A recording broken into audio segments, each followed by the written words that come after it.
I think it is clear to believe in the power of ideas. Fresh thinking to the Manhattan Institute.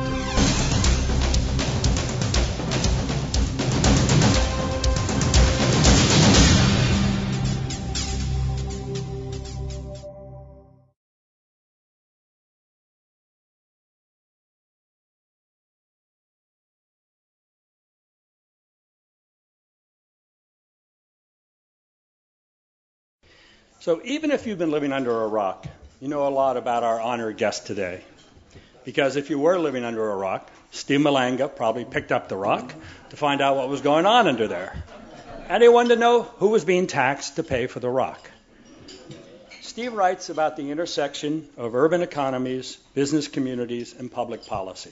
In other words, the world is his oyster. And he pulls it off in grand fashion because he's a terrific reporter and writer. He tells his stories in plain English and backs them up with what I call killer facts. He does it at the City Journal, he did it at Crane's, and he has done it in op-eds for many newspapers. He's also often on Fox Business and numerous radio stations. He's written some terrific books, The New Left, and co-author of The Immigration Solution. And now comes Shakedown, the continuing conspiracy against the American taxpayer. It's a marvelous book that provides great historic sweep of how we got to this miserable economic and political moment. And as usual, Steve provides very gripping examples.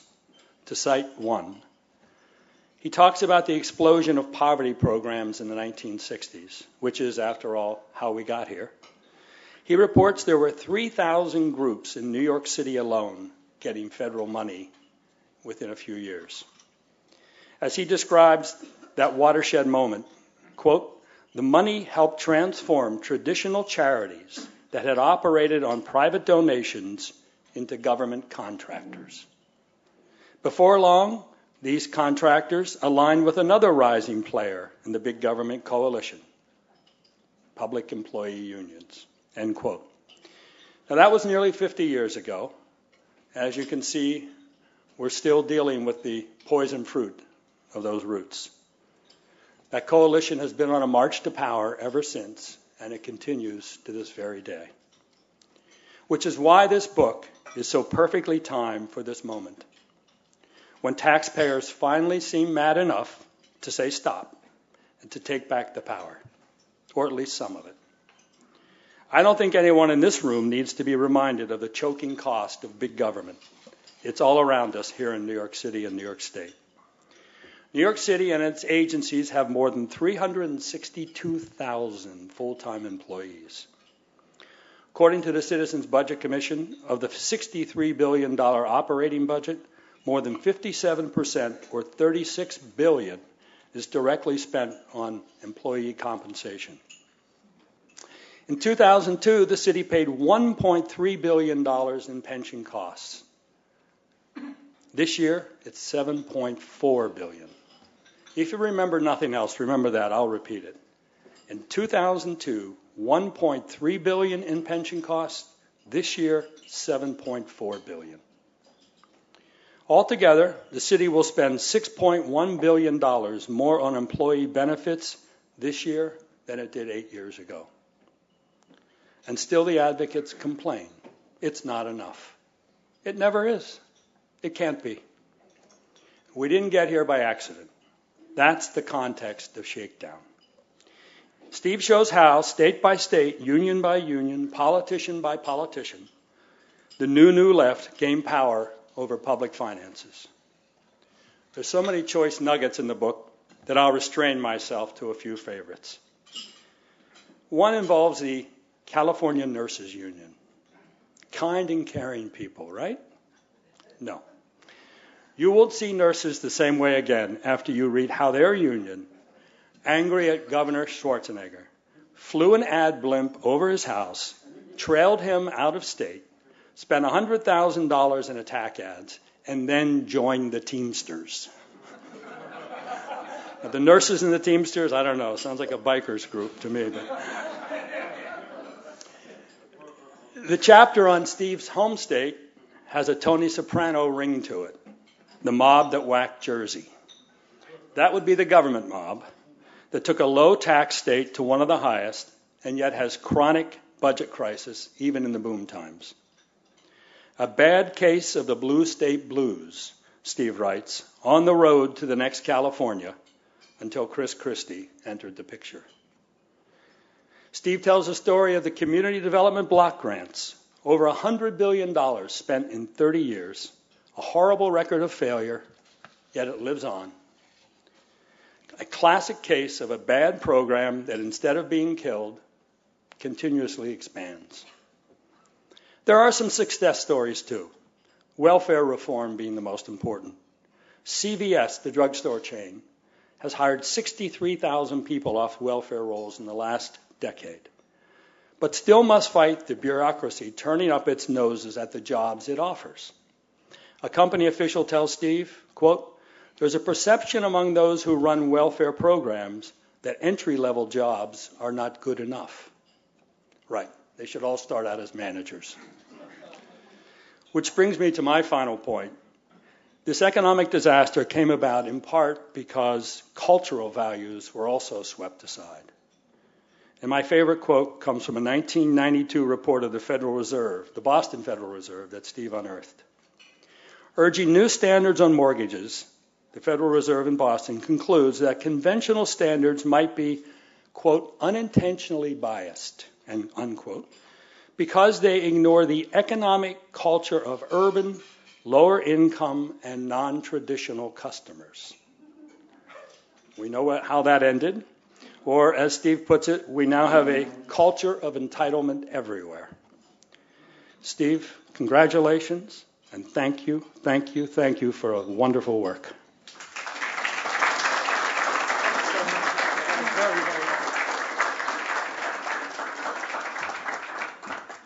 Thank you, Michael, for those wonderful words. And I also want to thank you for quoting extensively from the book. Hold on a second while I cross out some of these sections of my speech. No,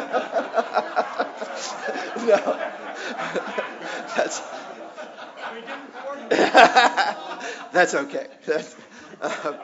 And thank you all for being here with the weather as it is outside. A lot of familiar faces, a lot of friendly faces. Some of them I think know what I'm going to say. But let me start by saying that back in 2005, I published a book called The New Left, in which I described what I called the most important force within politics in America, a coalition I defined as the self-interested left, or the public sector union, social service, advocacy, industrial complex. I had been observing the New Left for more than a decade, going all the way back to a 1994 story I wrote for Crane's New York Business, and Laird Townsend, who was my publisher at the time, and who took all the heat for me saying things back then that I'm going to say now, but were completely politically incorrect back then. How many people did we have cancel subscriptions? There were many. I remember that. But I'd been saying these things for more than a decade, and I had realized that this group had become the most significant coalition in state and local politics in many places. And by 2005, what I realized was the truth of Tip O'Neill's famous observation that all politics is local, because the power that this new big government coalition was gathering gave them enormous resources and gradually was making them players in national politics too. 2004, for instance, the election in 2004 was perhaps the first time that this coalition, led by enormous contributions from public unions, government worker unions nationwide, and by grassroots work such as voter registration drives by groups like Acorn, had actually made an impact on the national election that was really visible.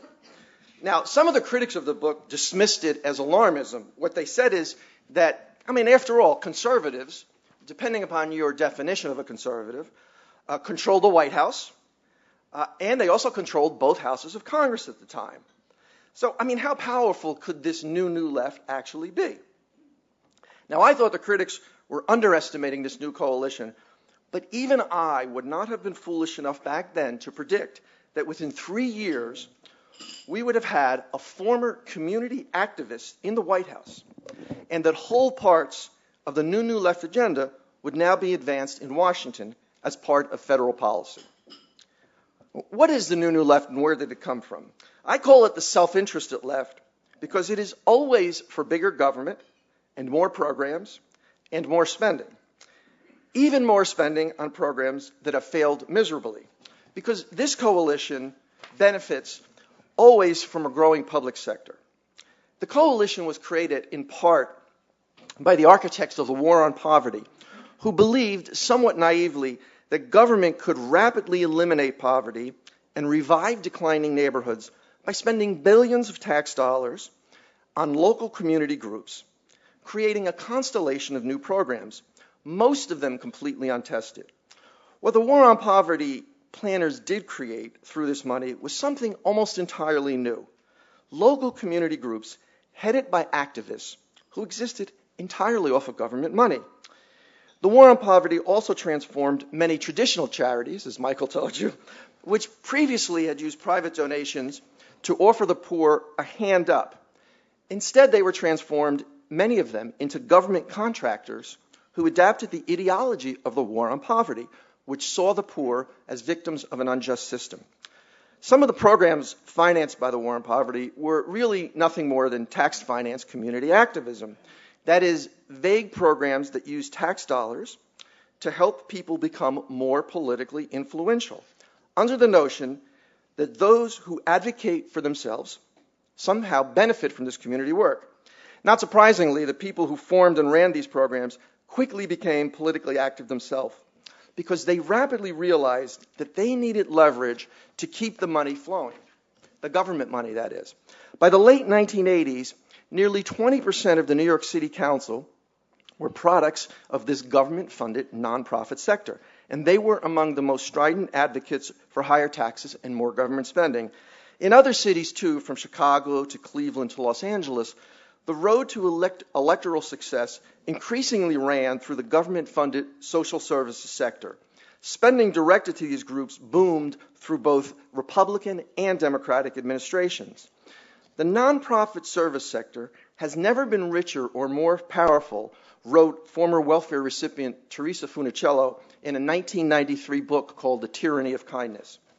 Except to the poor, today poverty is a mega business.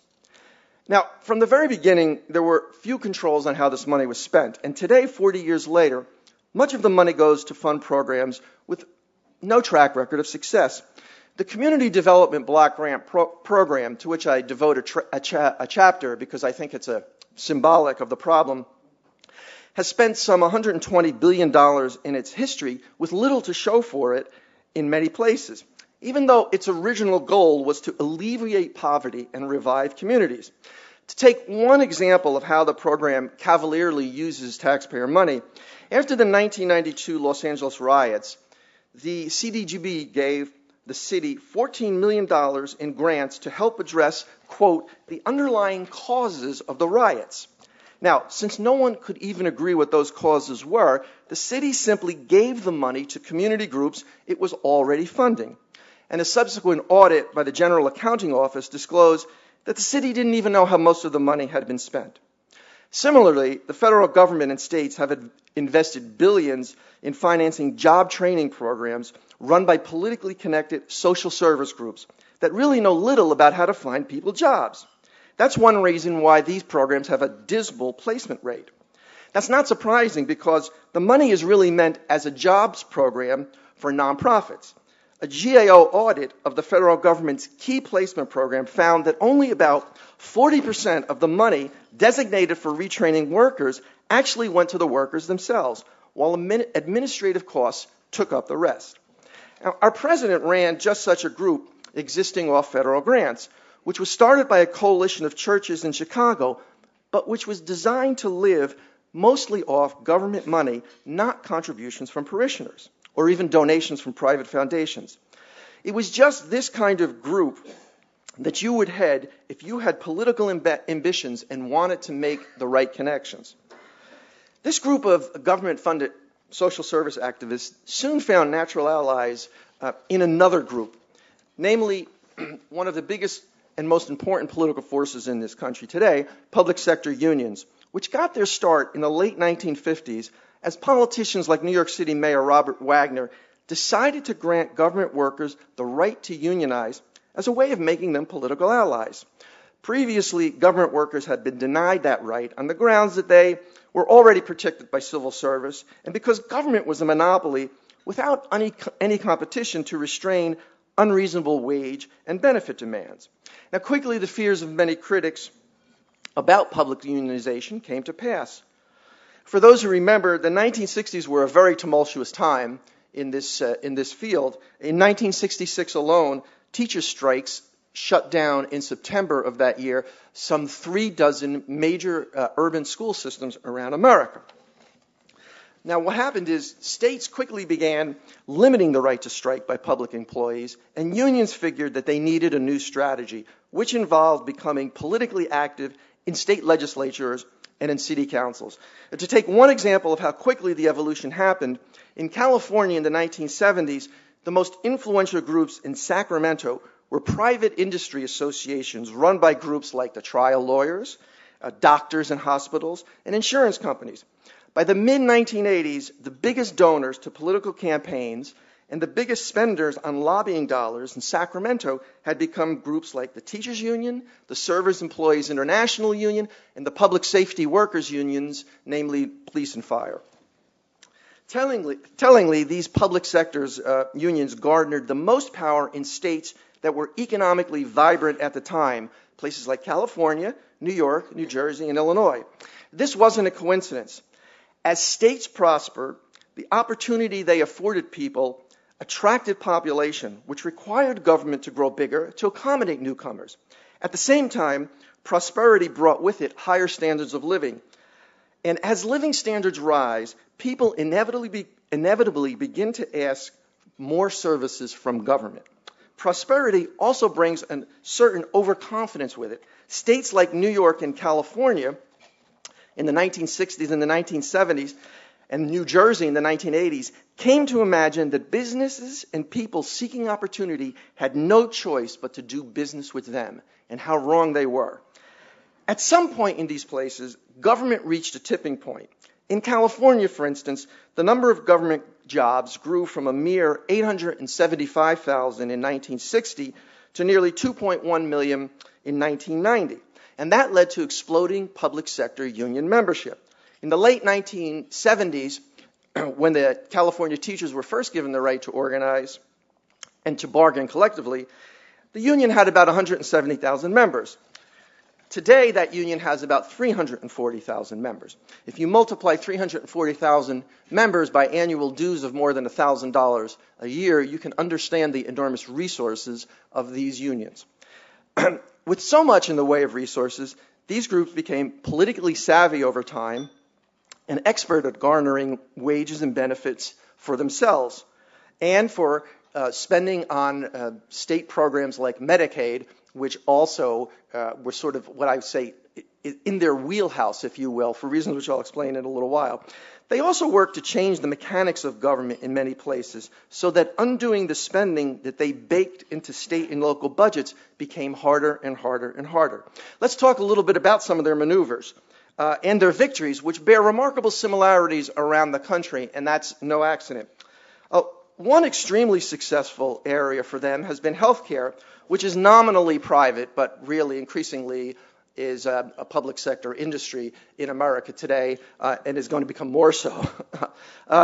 In the 1990s, for instance, many states began looking for ways to cut down on growing nursing home costs that they were paying for under Medicaid. And one strategy was to use more at-home care rather than expensive institutional care. In California, the Service Employees International Union initiated a long legal effort to have these workers, who were independent contractors, declared government employees. When the courts finally agreed, the union then got local politicians, county politicians that is, to agree to boost wages and benefits if SEIU were able to organize the workers. Now that was an easy task because government rarely opposes unionizing drives, not wanting to seem anti-worker. The SEIU's biggest victory was winning representation for 74,000 home health care workers in Los Angeles County in one drive, the single largest organizing drive since the United Auto Workers had unionized General Motors in 1937. Taxpayers paid a steep price. Home health care costs became the fastest growing part of the Los Angeles County budget after the SEIU bargained for higher wages and benefits for these workers, many of whom didn't even know they were being organized until they started having union dues taken out of their wages. The entire effort, in other words, consisted mostly of deals between the union and elected officials, not traditional picket lines, not traditional organizing. That is what union organizing has become in the public sector and in many of these related industries like healthcare, heavily influenced and heavily regulated by public money. It is about backroom deals, not about picketing, not about traditional organizing drive. Now, the growing influence of unions over health policy led to all kinds of new alliances between labor and management at the expense of taxpayers. In places like Ohio, California, and New York, for instance, healthcare unions made deals with hospitals and nursing home administrators to set aside their differences and use their combined political influence to lobby for higher wages and higher reimbursement rates from government. In New York, as many people here know, this coalition even persuaded state governments several years ago to devote several $billions of public money to raises for hospital workers, an unprecedented public expenditure for private workers, nominally private workers. Now, the transformation of state and local healthcare policy into a vehicle of growth for the new left helps to explain the battle just fought in Washington over healthcare reform. During this long political fight, a number of people wondered why the advocates of health reform were willing to pursue this legislation in Washington, even though it was so politically unpopular and remains today unpopular. The answer is easy. Just as Medicaid and Medicare transformed healthcare in America, giving government bureaucrats and politically connected unions a tremendous say over health policy, this new legislation will even further expand their powers at taxpayer expense. Now, but health policy has temporarily taken a backseat to the intense pressure states and municipalities are feeling over their budgets. And here the issue has become the pay and especially the benefit of public workers. Back in 2005, I wrote that the rapid escalation of pay and the unsustainable pension formulas were eventually going to create a crisis, though even I could not have imagined that it would be as all-consuming as the one we now see. At the heart of many state problems are a series of deals in which politicians and unions negotiated to take whatever budget surpluses states and cities were running during the go-go years of the 1990s and the bubble years of 2000 through 2005 and dedicate much of this money to employee perks. California's fiscal downfall is a result of a series of such deals in 1999 and 2000, when the state's treasury was actually flush with tax dollars from the technology revolution in Silicon Valley. In 2000, for instance, teachers in the state, already among the highest paid in the country, began eyeing some $2 billion in budget surpluses. They traveled to Sacramento and stood on the steps of the state capitol where they chanted, "We want money, we want money, we want money." That's what they wanted.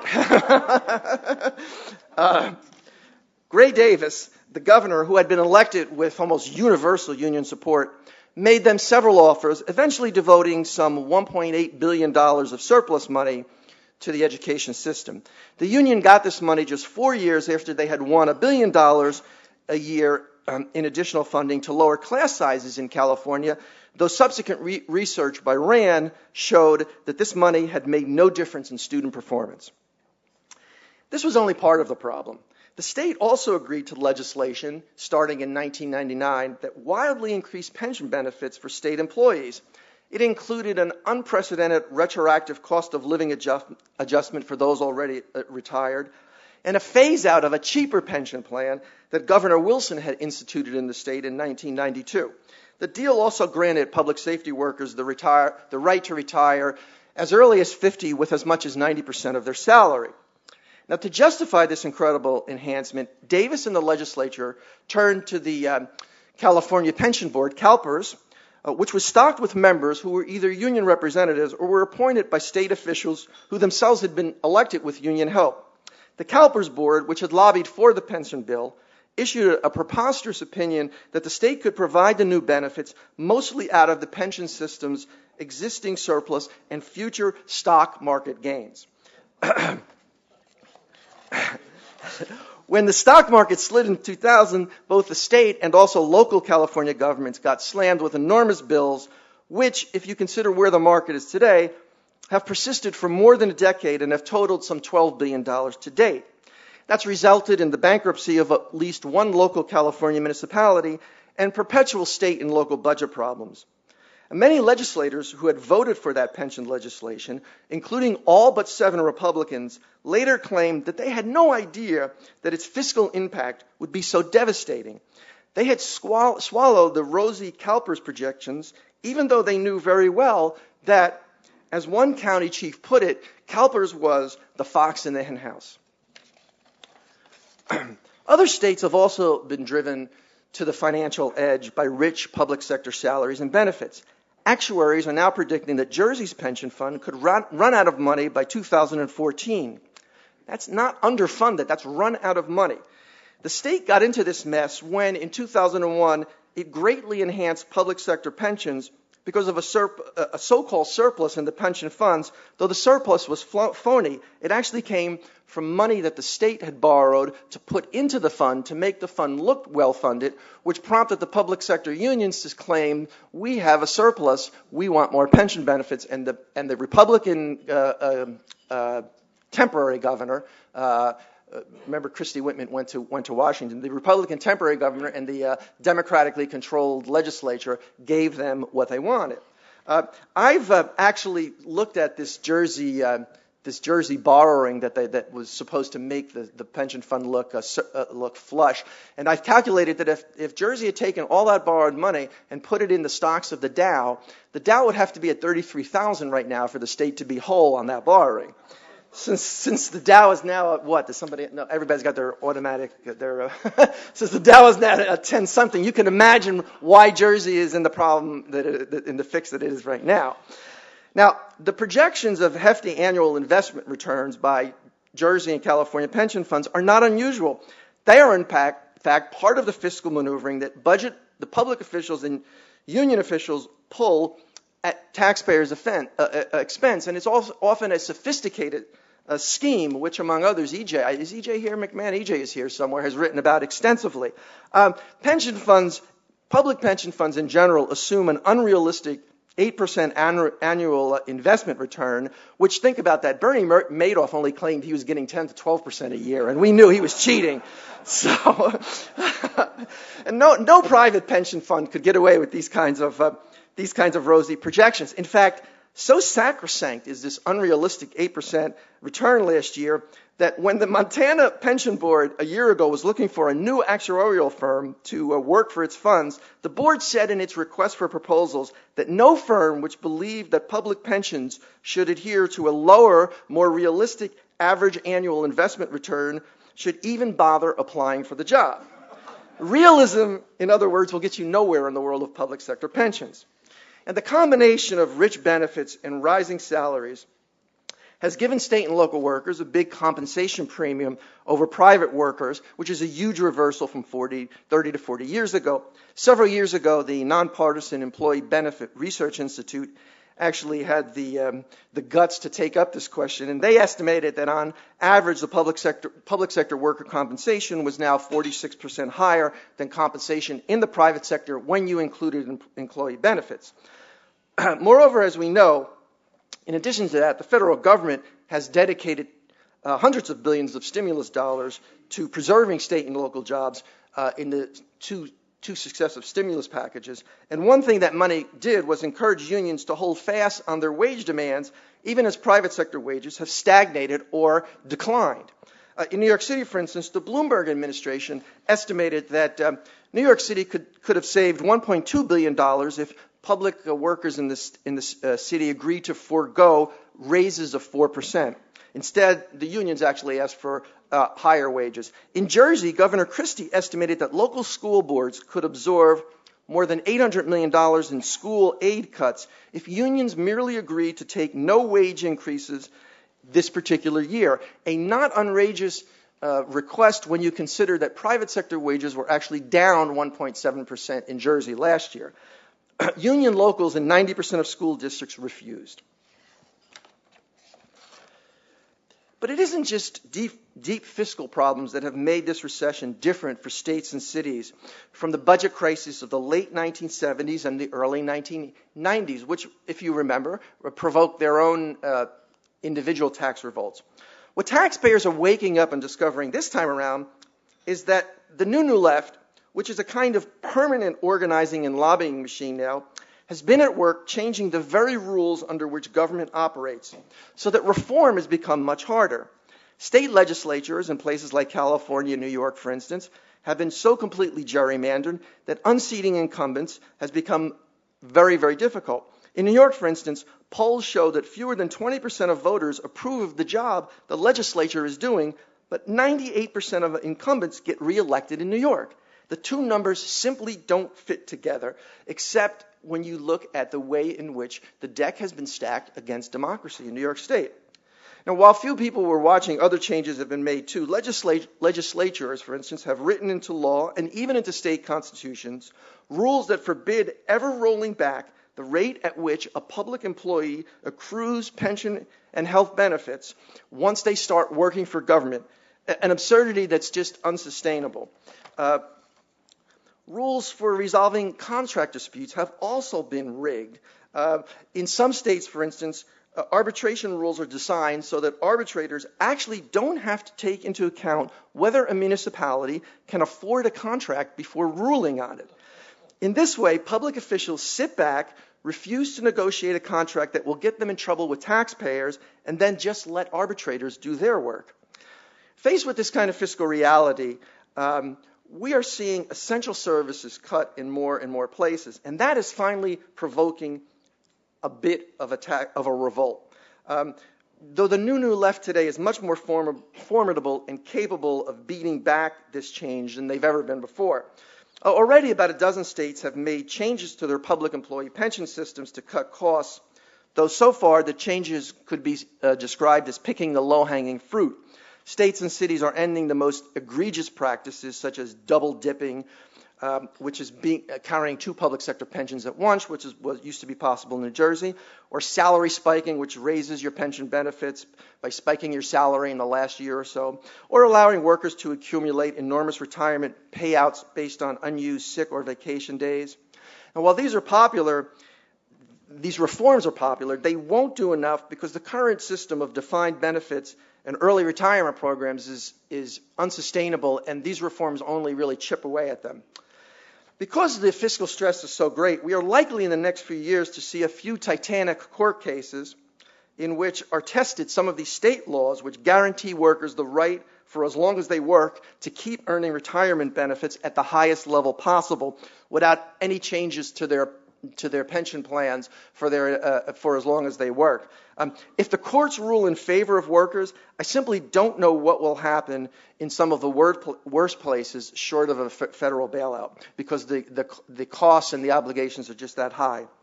The real battles for reform, however, are also going to be fought over political processes and maneuvers, because without rolling back some of these changes that have stacked the deck against taxpayers, it won't be easy to solve many of the fiscal problems attributed to the new left.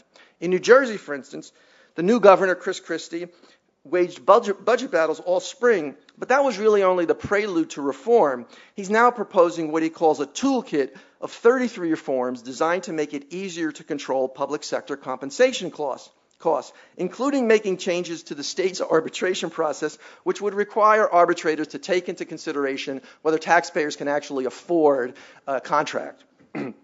Some states are also experimenting with redistricting reform in order to end gerrymandering. In California, for instance, voters approved a new nonpartisan redistricting panel, which will now have the responsibility for writing legislative districts, taking that away from state lawmakers. But in the end, perhaps the biggest message that taxpayer groups have absorbed and are absorbing in this budget crisis is that eternal vigilance is now necessary, because public sector unions and advocacy groups have the resources at taxpayers' expense to be a permanent residence in the halls of legislatures and city councils. In Pennsylvania, the Commonwealth Foundation, a free market think tank, counted some 115 staffers working for the state's teachers union, including dozens of lobbyists.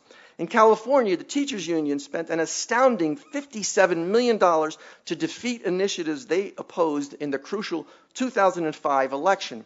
In Connecticut, school reformers discovered that every time they visited the offices of state legislators who were on the state's education subcommittee, they found teachers union staffers sitting outside the door keeping track of who was visiting. In New Jersey, when a prominent businessman decided to fund a school reform initiative, naively believing that everyone could be for this, he was taken to Trenton and showed the biggest building in the state capitol, then informed that was occupied by the state's teachers union and told they would oppose everything he wanted to accomplish. Without fundamental changes, taxpayers are going to face increasing pain, not just in the form of higher taxes, but also declining services. This is going to be the greatest challenge for tax reform, because the average taxpayer, faced with declining police protection or growing class sizes in his school district, will sometimes opt for higher taxes. We are seeing public employee unions force this choice nationwide. In Oakland, for instance, where cops earn on average an astounding $160,000 a year in salary and benefits, the city cut its police force by 10%, and the police chief announced that cops will no longer respond to a menu of about 44 different quality of life crimes because they simply don't have the force for it. In Jersey, where Governor Christie pointed out school districts could absorb his cuts if teachers merely gave up their pay raises, 90% said no. The strategy is clear. Create a crisis on the state and local level and force choices that are costly, including either higher taxes or a federal bailout. The other alternative for taxpayers is long-term structural reform of the sort I've suggested, but by its very nature, that will be difficult and will force hard choices on taxpayers. The New Left is hoping that most voters don't have the stomach for that fight. Thank you.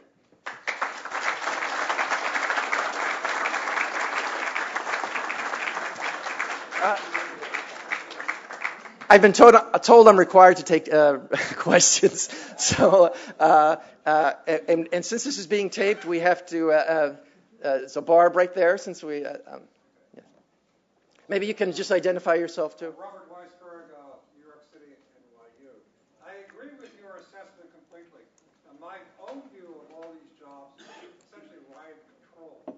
Now, what would you imagine could happen if the Grim Reaper, the Terminator, really showed up and said, we don't need all these public service jobs. We don't need all these teacher aides. We don't need all these prison guards in California. So now what you're looking at is perhaps unemployment levels of 20, 25% in many cities. Now, the private sector, my guess, is unable to absorb these people. So what would happen? Give me what you think would be a scenario if you were given ultimate power and could slash public payroll. What would happen? Well, you're envisioning the doomsday scenario, and that's exactly what public unions want you to do. Let me give you the alternative. When Mayor Bloomberg took office, and New York, and this was right after 9/11, New York City was facing a series of fiscal crises, including the pension crisis that Michael described here was visible at that particular time. We at the Institute said, if Michael Bloomberg will simply work to get public pensions changed right now for every future employee, by the time he leaves office, half of the workforce will be under a new system, and the city will already be changing billions of dollars. So the point is that you can also engineer a revolution evolutionarily. You don't have to do it.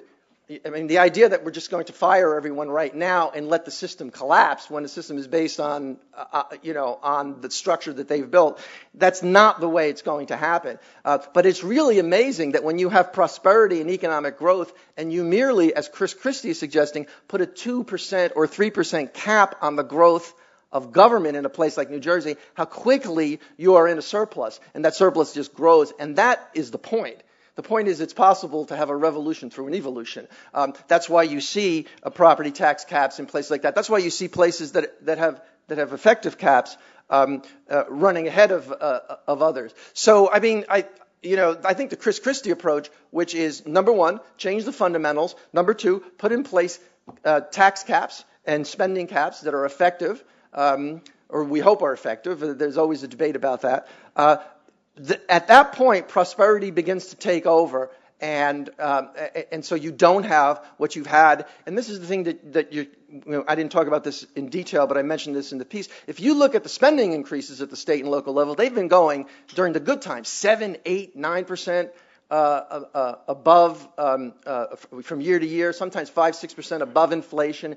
That's where the problem is. Stop that, and you will quickly, without, as you say, firing 200,000 people, you will quickly change the political landscape. Yes?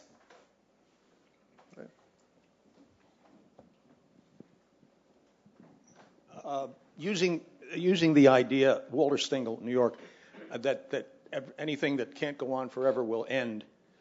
Let's assume that this ends badly, that the tactics of the public service unions are successful, everybody is panicked. How would you envisage the worst case scenario as to how this will finally end? Well, we've seen the worst case scenario. It's called New York City in the 1970s. You remember the extent to which New York City had to chop its workforce, its police, its fire. You remember the stories of places like Bushwick where there weren't enough police and fire to respond to rioting, there weren't to respond to arson. That's the worst case scenario. That scenario is playing out in places in California. Vallejo, the city the small city that went bankrupt, was forced to slash a third of its police force, its fire. And so, they're testing the strategy. How many police do we need? Well, they're going to answer that question. So that's the way it ends in the worst case scenario. It ends with, and I don't know how many people remember New York in the 1970s, but if you lived in Bushwick, if you lived in the South Bronx, if you were acutely aware, for instance, that there weren't enough police to respond, or there wasn't enough of a presence in the fire department to respond to arson and things of that sort. So, that's, I guess, worst case scenario. Ira? Hi, Ira Stoll, futureofcapitalism.com. A question about these assumed rates of returns in the pension funds. First, isn't it a bit of a contradiction for free market forces who've been arguing for privatizing Social Security accounts with these same rosy return scenarios to then say to public pension funds, well, those returns are way too optimistic? And secondly, what do you think is a reasonable rate of return to assume in a public pension fund, and what do you base it on other than the historical returns? Well, first of all, let's just look to the private sector. If you look at, I don't know what particular projections you're looking at in terms of people who want to privatize Social Security, but I'm not sure there are many people who would expect that someone's account would return an average of 8% over its retirement lifetime. First of all, that is dangerous investing. Particularly as you grow older, you're supposed to be rolling more and more of your IRA or whatever your account, whatever it is, into more defensive, conservative investments. Private sector pensions that are mature, and by mature I mean they're at the point where they're already paying. They're not just collecting money, but they're paying out to some people.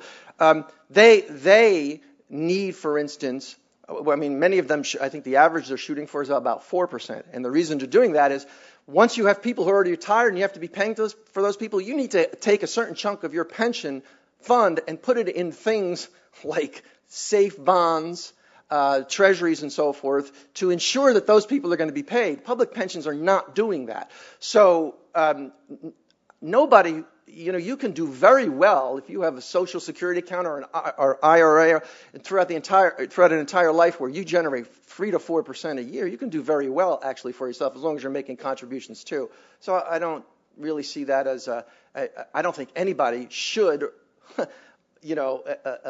shoot for 8% a year over the course of their lifetime in their retirement account. God bless you if you get that. I'd probably be retired right now. Larry?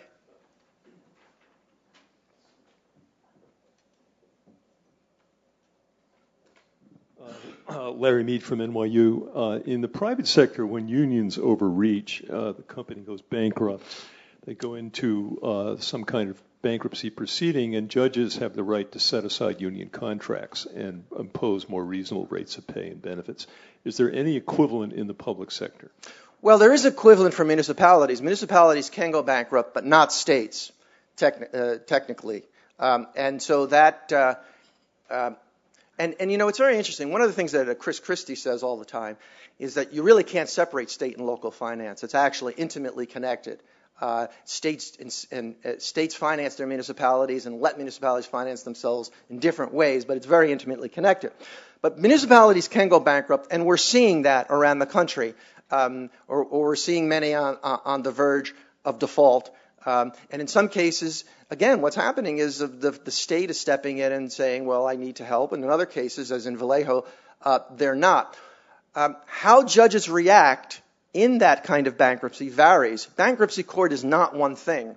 In fact, when I was at Cranes, we did a long series on bankruptcy court, and what you find is that judges are all over the place. Some of them are pro-debtor, some of them are pro-creditor.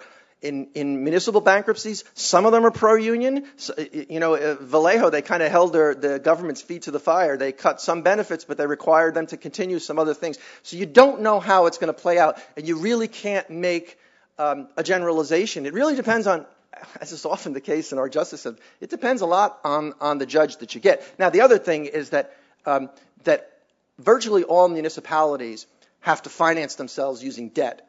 And once you get into the debt market, then they exercise a certain discipline, unless you happen to be GM bondholders, in which case you're screwed. You know, but presumably that won't happen, but we'll see, actually.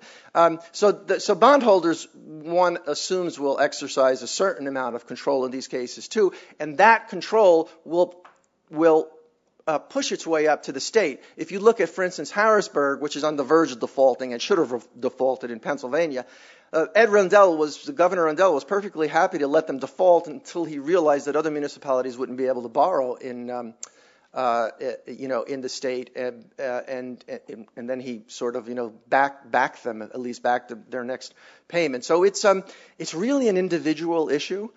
And as for the states, they technically can't go bankrupt, which means, I can't imagine our government allowing California and New Jersey to default on their bonds. So I imagine that in some way or another, either a front door or a back door bailout would be in order. And we've seen some of this with the stimulus bill. The Build America bonds was essentially a backdoor bailout of California, for instance, which couldn't borrow. Yes, it can. I think it would seem to me a solution would be to have state and local government follow prescribed accounting standards, not GAAP that commercial enterprises do. And therefore, it would be incumbent upon the federal government to pass a law under a conservative administration that says you can't raise money, sell municipal bonds, unless you follow the appropriate generally accepted accounting principles. That would force the right rates of return for pension plans, and it would eliminate moving payday by 1 day to balance your budget, and it would force everyone to come forward with honest books and records. Have people talked about this? After New Jersey was cited for fraud by the Securities and Exchange Commission recently in its municipal bond offerings, which I'm sure some of you are aware, I was on Larry Kudlow's show with Harvey Pitt, the former SEC commissioner, who pointed out that, of course, the Securities and Exchange Commission has less purview over the municipal bond market than any other bond market. That is not coincidental. I would remind you, the problem is that every one of our representatives in Congress from both parties represents either a state or a district with cities and municipalities, and municipal finance is heavily protected in Washington.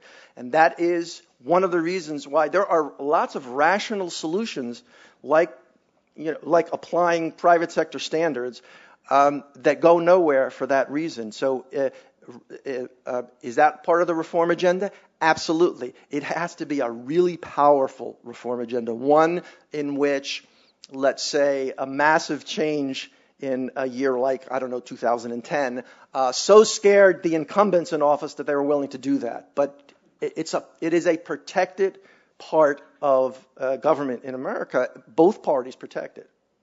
So, yes. Have you thought about examining another area where the spending has increased extremely fast and in large amounts, and that's the defense and military? It's hard to measure, but we probably are spending more for our military than all the rest of the countries in the world. And would this be worth a well, book? actually, one of our fellows, Josh Barrow, has done that and is doing that as part of, and has written about that as part of federal budget reduction. This book is really about state and local government, and that's really been my area of expertise. But it's not as if we're ignoring that, and I would actually urge you to read some of Josh's pieces on this, which have been on Real Clear Markets, and it is an area, absolutely, of great coming debate. Absolutely. Yes. Ralph Cote from New York. In the beginning of your excellent oration, you commented that these problems have continued under Republican and Democratic administrations, and in your last response, you kind of implied that it was Republican and Democrats as well. In contrast, it appears that the unions put about 95% plus of their political contributions and political efforts into the Democratic Party. Are the unions being naive, not realizing that it's both parties, or are you being naive or just being polite and saying it's both parties? No, let's start by saying that 95% is essentially in the last national election. It was 96%. But there's a great difference at the state and local level. While it is true that public sector unions most frequently are members of the councils of the Democratic Party, all you have to do is look at a state like New York or New Jersey and understand the extent to which Republicans have conspired with Democrats to keep themselves in office by granting, if you will, favors to the Democratic Party, to the unions.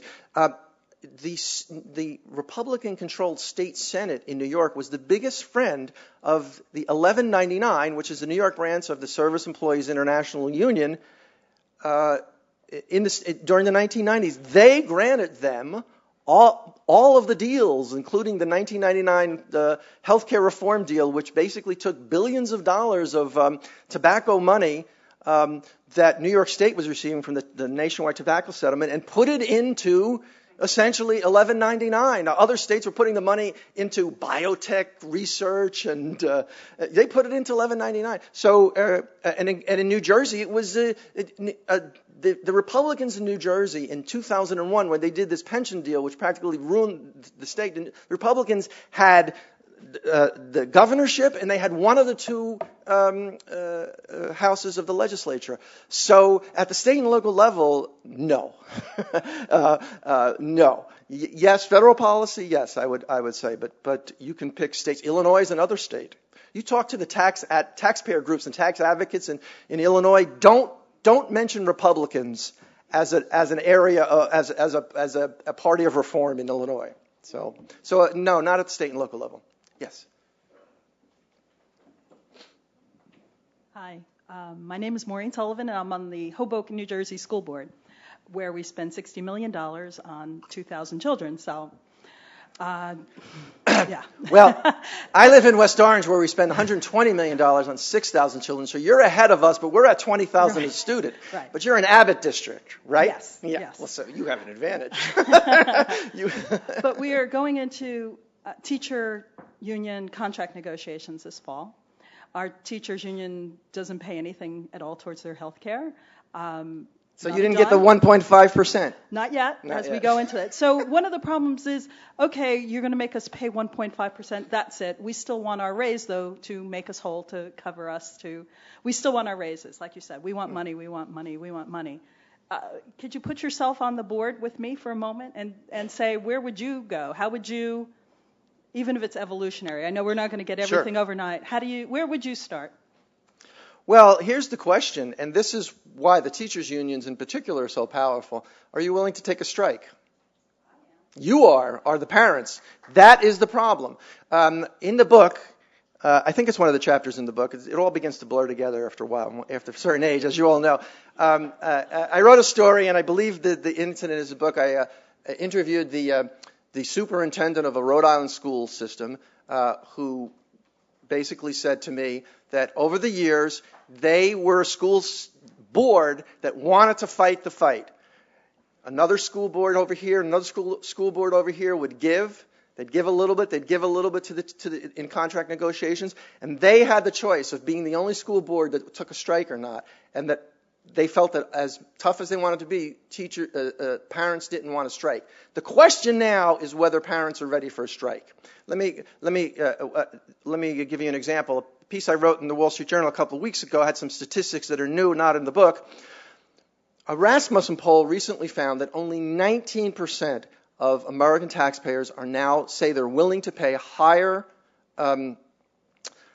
taxes in order to preserve public sector jobs.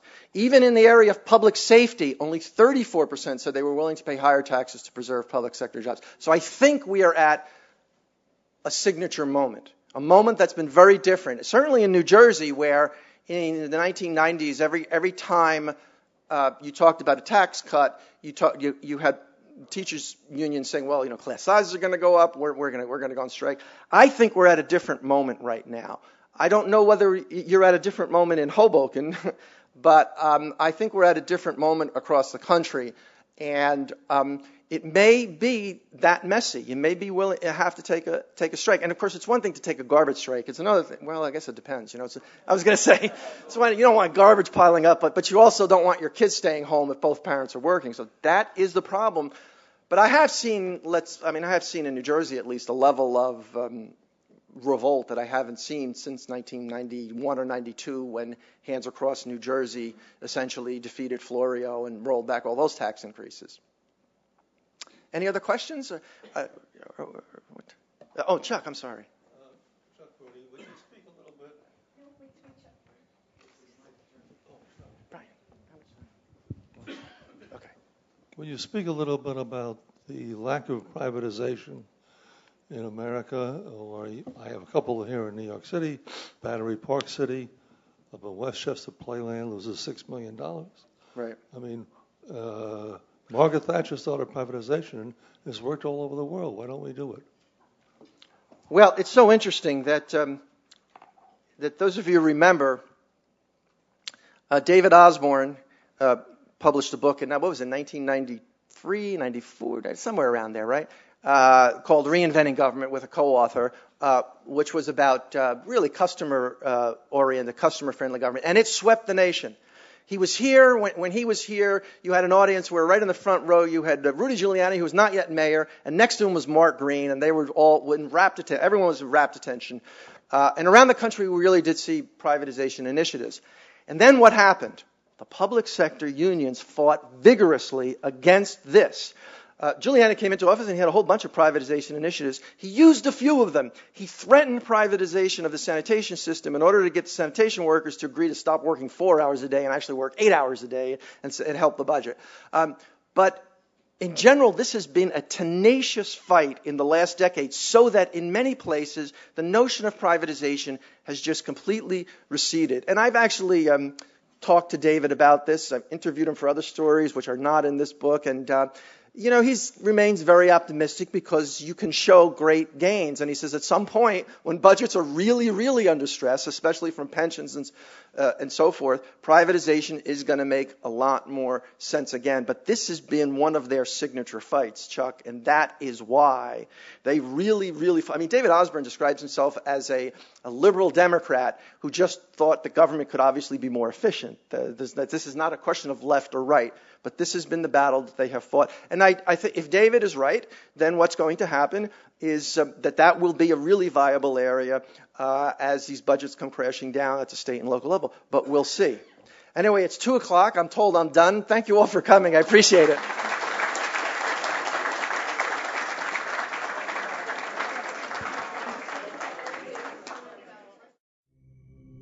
I think it is clear to leave the power of ideas. Fresh thinking to the Manhattan